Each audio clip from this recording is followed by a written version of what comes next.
Intention is a prerequisite for meaning. If I walk through a flower shop and a beautiful bouquet accidentally sticks to my shoe, my wife will not be deeply impressed when I drag the bouquet home, no matter how beautiful the flowers might be.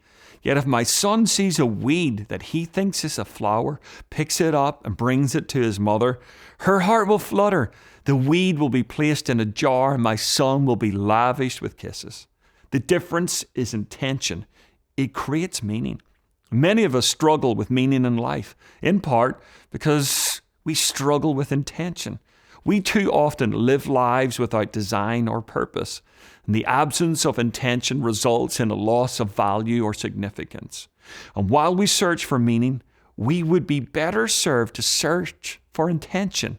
To find the former, we must start with the latter. The Christmas season is full of intention. Lists are made for presents and schedules often have to be negotiated weeks in advance. Meals are planned and order is given to every detail. Purpose surrounds much of the holiday. And few people approach the Christmas season without some plan. Imagine parents of small children saying, if we happen to find some gifts, we will buy them. Or a grandmother thinking, I might buy some groceries, I might not.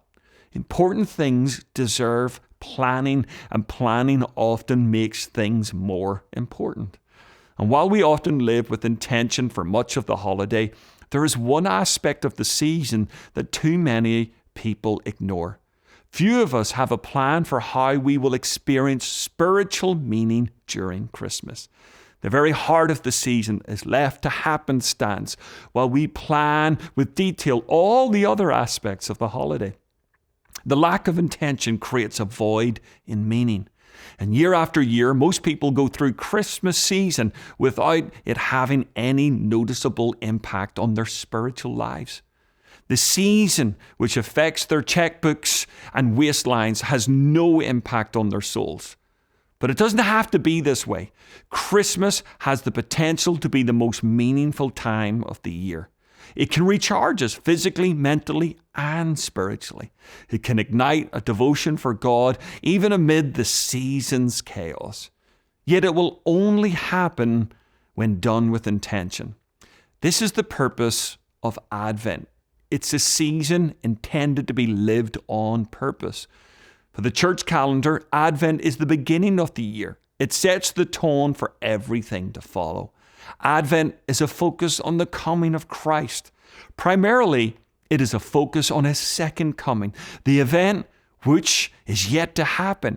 It reminds us that God will one day invade this world in absolute power and might.